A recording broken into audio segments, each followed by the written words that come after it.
Welcome to the 6 Miles to Supper podcast. I'm your host, Kayla Cox, and I've lost over 80 pounds with intermittent fasting 6 days a week, eating whatever I wanted at my meals, taking a cheat day every Sunday, and walking 6 miles a day.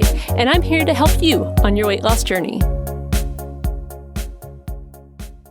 In today's episode, we're going to talk about going through hard times on the weight loss journey. Now, during my own weight loss journey, in hindsight, things were really good. Things were, in my life, there were some stressful things, some things where, like job changes, things like that, buying a house. And those minor stresses were things that actually did contribute to my weight gain. In the past, I didn't realize it before I started losing weight successfully, that, I really was a stress eater. I was the type of person who, when I'm stressed, I go have a snack. I didn't realize that's what I do, what I was doing. I thought, I eat because I'm actually hungry, but I was eating because I was stressed. And so it was through that process of intermittent fasting, having that fasting window that made it where the one rule was you can't eat right now. And that brought to my attention that I had been eating because I was stressed. And so I had to learn different ways to deal with that. And I'm really glad that I did. It was, pretty simple when I look back on it, as far as, it was difficult because all change is difficult, but I wasn't having to deal with like what I would call really heavy stuff. And the thing is that in the past few years, I would say I've had to deal with heavier stuff. And particularly in this past year, it's just been rough. And so I wanted to do this episode because I wanted to share with you just kind of a little bit of my life, what's been going on. Some of you guys know what's been going on because you're an insider on my YouTube channel. Thank you to you insiders out there. But also, I've mentioned it on some lives in passing, so I'm not really sure what you may know or what you may not know. And so the past year has just been a rough year because my dad's health began to fail about a year ago, actually, last June. He had a quadruple bypass surgery done on his heart. Then he was hospitalized again for AFib. And then after that, he was home and recovering, and we found out he had esophageal cancer. And as he was going through chemo, and he had a really rough time on chemo, my grandfather passed away from pneumonia. And we had just gotten past that. My dad needed to have surgery to remove the tumor. And he actually came through the surgery fine. But unfortunately, he contracted pneumonia in the hospital and was in ICU for quite some time and finally passed away on May 13th of this year. And so, it's been rough. And my content creation on this channel, on this podcast, has not been consistent. And I know that I am no exception to the rule. We all go through hard things. And it just so happens that the type of job, if you want to call this a job, is the type of job where when it's creative, a lot of times it depends on, my mood and how I'm feeling. And it's hard to be on camera when you're sad about things. And there have been a lot of days where I have been sad or just not felt up to being on camera. So I appreciate everyone who has, reached out or has left kind comments. Although I don't read YouTube comments, my husband sometimes goes into the comments section and will pull out, the ones that he thinks I should see.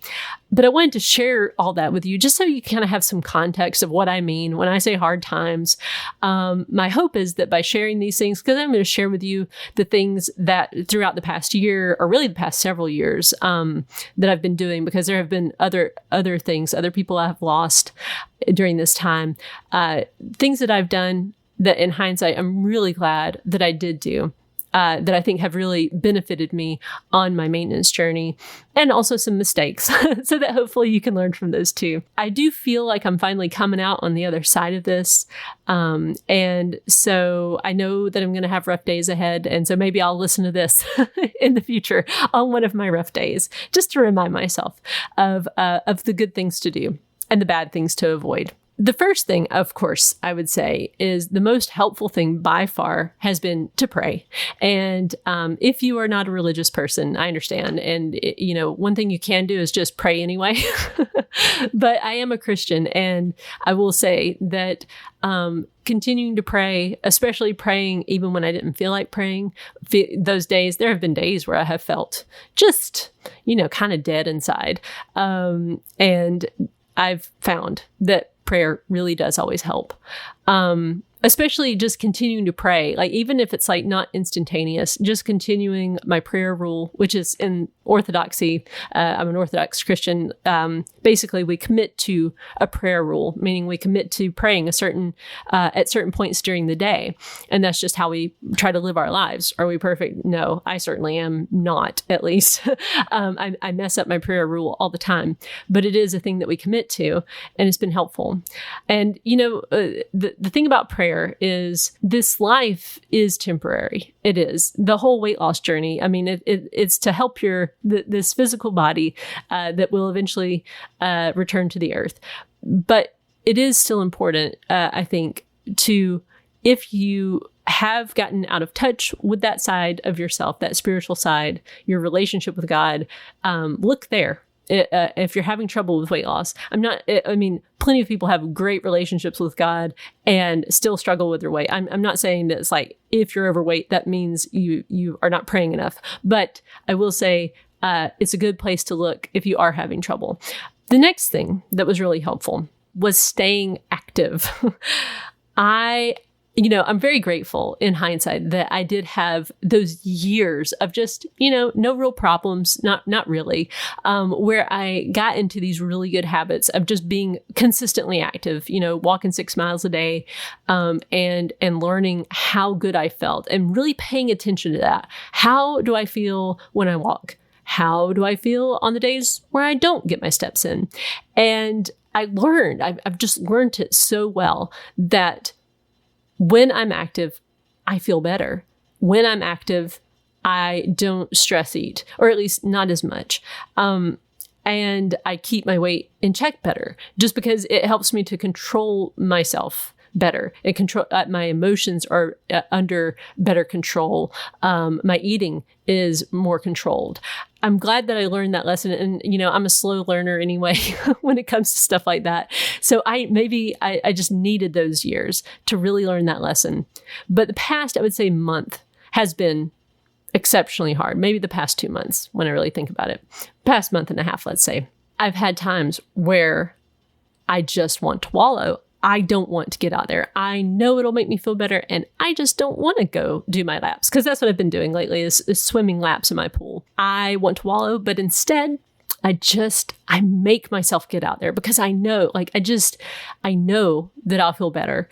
And it's so hard. And I just want to encourage you right now, like if you're having a hard time getting active and staying active, I'm right there with you. I know with all my heart that it's good for me. I know that I'll feel better, but I also know that it is really hard to convince yourself to do something that you know will be good for you. And so I've just made myself get out there. Sometimes my husband has been helping me with that. Like he'll just say, like, I've got all this stuff. You go get in the pool. Just go jump in the pool.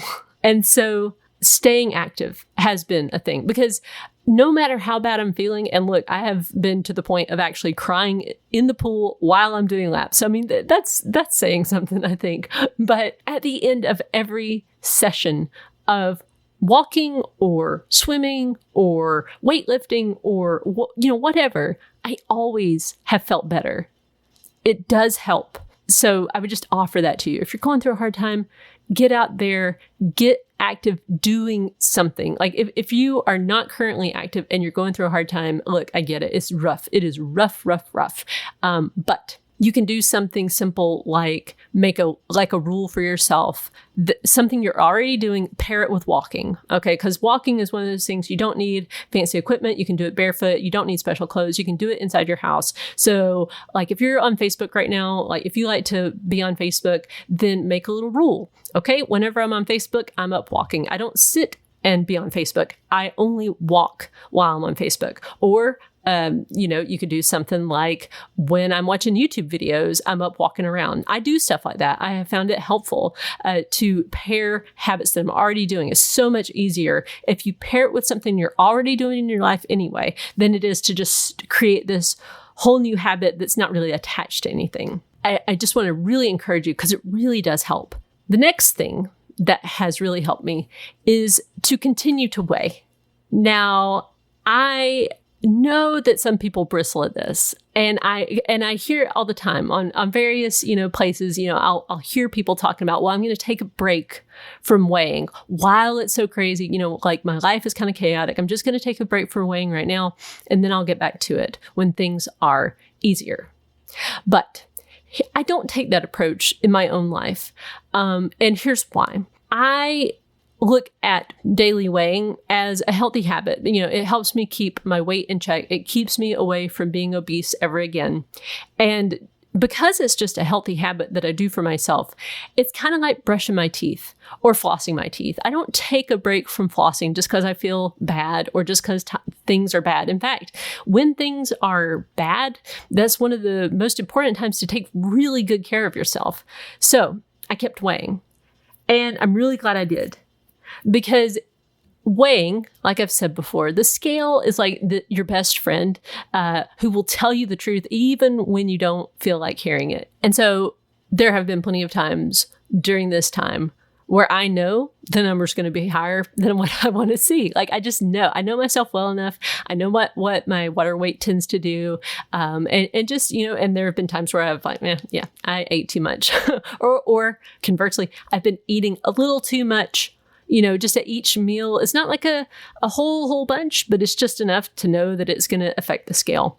And I go ahead and weigh anyway. I just look at the number because you know what? Looking at the number or not looking at the number doesn't change what the number actually is. And because I have kept weighing, it has kept me in check. Another thing that I have found really tricky, and we're going to talk about this in the next thing that I'm really glad that I did, is that sometimes it doesn't feel like I'm eating too much, but the scale lets me know. So I would encourage you, even when you're going through a hard time, keep those good habits, keep weighing, keep tracking, and keep active. So the next thing that I'm glad that I did and continue to do is to continue to eat appropriately. Now, look, I eat all the food. So I'm not talking about like, I've been restricting things, because I don't. I still eat chocolate. I still drink wine. I still have steak and cheese and all the things, bread, pasta. I love it all and I eat it all. But what I mean is I haven't, started snacking or eating more food than I need. I have tried very hard to always eat the right amount of food. Have I failed? Absolutely. There have been plenty of times where I've eaten a little bit too much, or, past the point of comfort, or, just kind of eaten out of boredom or out of sadness. Absolutely. But in general, if I look at my whole record of eating, I've been pretty good about continuing to abide by those rules I've set for myself. But again, like I said, this is tricky because I have found, I like the idea of, intuitively eating. So in other words, just listen to your body. Your body will let you know when you've had enough. Your body will let you know when you're hungry, and you should just pay attention to that. But it gets very tricky when you're going through emotionally a difficult time. You sometimes want to eat when maybe really what you should do, as far as what your body really needs, is activity, So I've tried to be, during this time, more, I don't know what the right word is, intellectual about it. So intellectually, I know, okay, I had this amount at this meal. And so now at this next meal, I should eat this amount. Even if I feel hungry still at the end of the meal, I should stop, just because intellectually I know I've had enough food. I try to rely less on the intuition per se, because that can just so easily be interwoven with emotion during this time. Now, I do firmly believe once, I'm firmly past this, I do feel like I'll have an easier time with just, kind of intuitively eating. But during these times, I found it's just better just to kind of go on stark knowledge, like, here's how much you've eaten, now stop. And it's difficult. The last thing that I'm really glad that I've continued to do is I've continued to journal, to talk things out, and to stay connected to people, my family members, and also people at my church. I'm telling you, like, I did not go to church when I was losing weight. Like, I hadn't been to church, like, really since I think I stopped going to church around the time I was 16 or 17.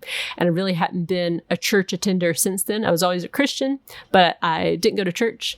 And it was only in like 2021 that we started going, and we've never looked back. We love it. We absolutely love it. And especially during this time of just loss and grief and just going through a hard time, having people around us that have just loved on us and have been praying for us and who have hugged us, and just, it's just good. It's just good. So I would encourage you, if you're not currently going to church, because, for whatever reason, and I get it, I've been there, done that for probably most reasons people stop going to church.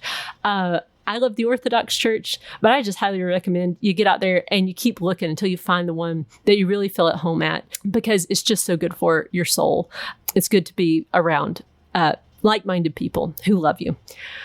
So with all that being said, I've made lots of mistakes too, because I'm not perfect. That's the thing. I'm really not. I know, having this podcast is the thing that I don't like about having a podcast or having a YouTube channel, is that people can kind of get this mistaken idea that, like, I'm different somehow than just a regular person who just makes mistakes. I'm just like everybody else. One mistake I've made is there have been days where I have not prioritized being active.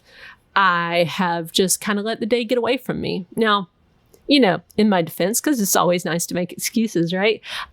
My sleep has suffered during this time. There have been times where I've had trouble sleeping. There's also been times where I have had nightmares and just, I will wake up from my sleep and really not feel rested.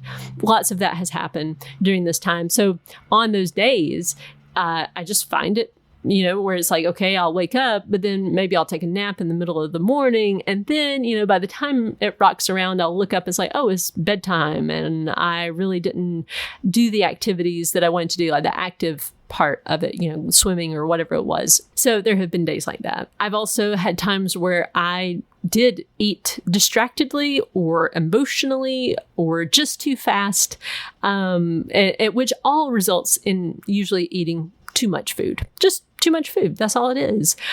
When you've got a lot on your mind, it's just easy for that to happen. There have been days where I have just lacked motivation. I don't know. It's a hard thing to describe, but when someone you love is gravely ill, it puts things in perspective. You can kind of think, why am I even what difference does it make about my weight? And it can be like, well, even if I gain 10 pounds, what difference does that make, right? And that can lead to less motivation to do those things that will keep the weight off. And so while I do think it is true on one level, right? Like 5 pounds, gaining 5 pounds, losing, or gaining 10 pounds even, or even maybe more than that. In the big scheme of things, does that really matter? Probably not, right? But it is important to get your weight and keep your weight in a reasonable place, I think. And not only just for health. And I know that that's another thing too. You can think, well, yeah, I mean, your weight might be in the perfect place, and then you still end up with cancer or you still have a heart attack. There are plenty of examples of like celebrities who are in like top physical condition and then they have a heart attack. I mean, there's lots of reasons that you can point to. But I will say this, even if you look past all that, the benefits of getting excess weight off your body just so you can move through life easier. What I mean, physically easier. Like when you are lugging around less weight, it makes a big impact on your life. It just makes life easier to live. And so, yes, you may still get cancer. You may still have heart problems. There's lots of things that are just hereditary that you can do nothing about. But You can do something about obesity. You can get your weight in check. It just takes effort over time. There have also been times where I have probably not been compassionate enough of myself, where, like my weight maybe is a little bit higher and I've kind of like been a bit harder on myself than necessary. But there's also been plenty of days where I've been probably a little too self-compassionate, where, I do wallow. I kind of just, it's okay. You just sit here and you don't really need to do anything today. And that's been a mistake. It is hard to find that balance. I mean, really, that's how you find balance, though. I do try to remind myself of that. The way you find balance is by sometimes doing a bit too much, sometimes doing not quite enough. And that's how we all calibrate. And finally, there have been days where I've just kind of turtled. I think I heard that phrase from Brene Brown a really long time ago. But I thought, that describes it perfectly. Just that kind of withdrawing into your shell. You don't really want to be around people. You just kind of want to be in your shell where nobody can hurt you. And I've done some of that. I've had days where I act like a turtle. And but I regret those days. It is good to grieve. And I think that's been a whole process. And I don't know that that's really a perfect process. You want to give yourself time to grieve, but you also don't want to wallow. And finding that line, I guess that's another calibration thing where you just kind of like, sometimes you're going to wallow and sometimes you're going to maybe not sit still enough. And eventually you kind of find that balance. But with all that being said, what have I done as far as my weight? Because I like to share these things with you when I feel comfortable. There are times where I'm going through things. I'm like, I'm not going to talk about my weight, but I did want to share this with you, just because I know that people deal with gain, or they think about, well, in maintenance, what does this look like, and all that kind of a thing. So I looked back at my spreadsheet to see, like, where did my weight start when all this first started happening with my dad? Where was it then? And where is it now? And so my weight is hanging out right now at a 7-day average of about 153. Now, is 153 my goal? No, my goal is to be in the 140s, but my weight does occasionally creep up into the low 150s. Now, the good news is that I'm not overweight, according to BMI. I'm still a couple of pounds below that. Now, like I've said before, like, I really have never noticed a difference between being in the high 150s. Like, when I did my first bout of weight loss, I maintained between 158 and 163. I felt great there. I feel great here. I feel great in the 140s. To me, it's all the same great, though. It's like, it doesn't make a big difference, but I do like the idea of being in the 140s simply for, it's less stress on my joints over time, things like that. But I looked, I compared that, like, where was I, when I started this whole thing with my dad, and then where am I at now? And so there is a 1.9 pound gain in my 7-day average from when all this started until now. I'm taking that as a major victory. Like, I am. I'm like, I know myself. I mean, really 1.96 pounds, that's like margin of error as far as like, water weight and stuff like that. But because my weight does tend to fluctuate by about a pound every day on average. But so I'm really, really pleased with that. But I wanted to share that with you because, like, even though that's not much gain, right? It's still like, I'm still hanging out in an area where I don't particularly want to be. But, I'll talk about other things that are going on a little bit later in a different episode. But because I'm doing an experiment right now with not fasting for a bit. And so there's that going on too. So I'm really pleased right now with where I'm at with my weight and with what's going on. I've learned a lot, and I'm sure I still have plenty more to learn also. But I wanted to share those things with you because I'm hopeful that I'm hopeful right now you're not going through a hard time, but I hope that if you are, you found some of this maybe helpful or useful. Or, I hope that if right now you're going through a good time, that maybe you'll remember these things for when you do have a bit of a rough patch because we all go through them. So if you are going through a rough patch, though, I just want to say, I'm sorry you're going through a rough patch and it'll be all right. This too shall pass. So thank you guys so much for listening to this episode. I hope you found it helpful, and I'll see you in the next one.